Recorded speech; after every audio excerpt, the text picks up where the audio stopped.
Le printemps n'avait pas besoin de calendrier pour s'annoncer. Il lui suffisait de regarder Charlène de Monaco franchir les portes du Grimaldi Forum. Ce samedi 21 mars, premier jour officiel de la saison, la princesse de Monaco a fait bien plus qu'assister au lancement de l'événement Le Japon à Monaco. Redamment, elle en est devenue l'image.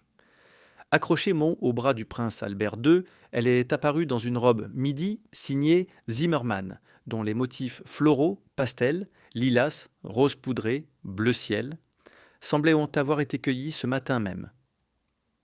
Une apparition qui n'avait rien d'une coïncidence, car chez Charlène, rien ne l'est jamais.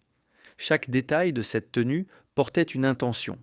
Le col montant aux lignes épurées, subtilement inspiré des codes vestimentaires asiatiques, faisait écho à la thématique de la journée.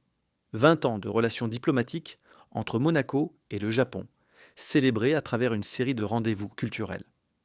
La rangée de petits boutons dorés courant sur le buste, la ceinture assortie marquant délicatement la taille, les manches légèrement bouffantes, conférant au look une touche de romantisme moderne, tout concourait à former une silhouette à la fois structurée et aérienne. Aux pieds, des escarpins nudes prolongèrent la ligne sans jamais concurrencer la robe. Et si l'on cherchait un symbole plus profond encore, il était là, dans les fleurs elles-mêmes. Ces motifs pastels évoquaient irrésistiblement les sakuras, ces cerisiers japonais dont la floraison éphémère incarne, dans la culture nippone, la beauté fragile et précieuse du printemps. Une référence que la princesse n'a pas eu besoin d'expliquer. Elle se lisait dans le tissu. Côté visage, Charlène a choisi la grâce sobre. Son chignon bas, devenu presque sa marque de fabrique ces derniers mois, dégageait un regard mis en valeur par un maquillage discret et lumineux, en totale résonance avec l'esprit de la journée. À ses côtés, le prince Albert, fidèle à son élégance classique, dans un costume bleu marine et une cravate rouge, formait avec elle un tableau soigneusement composé. Le contraste entre la rigueur masculine et la légèreté florale de son épouse n'en était que plus saisissant. La journée était également marquée par la présence de la princesse Akiko de Mikasa, venue représenter la famille impériale japonaise. Vêtue d'un ensemble rouge, structuré, elle apportait une note de solennité qui renforçait la dimension diplomatique de l'événement.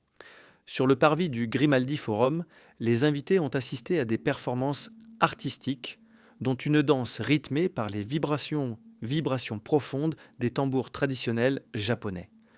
Un moment immersif qui a donné le ton d'une journée placée sous le signe de l'échange et de la culture. Mais au-delà du protocole et des célébrations, cette apparition portait une signification plus personnelle. Charlène de Monaco semble aujourd'hui habiter pleinement son rôle public avec une sérénité retrouvée. Elle circule parmi les invités et les artistes avec cette aisance naturelle qui transforme chaque sortie officielle en quelque chose de vivant, de sincère. Le printemps 2026 a donc un visage. Il est printanier, floral, précisément pensé, et indéniablement le sien.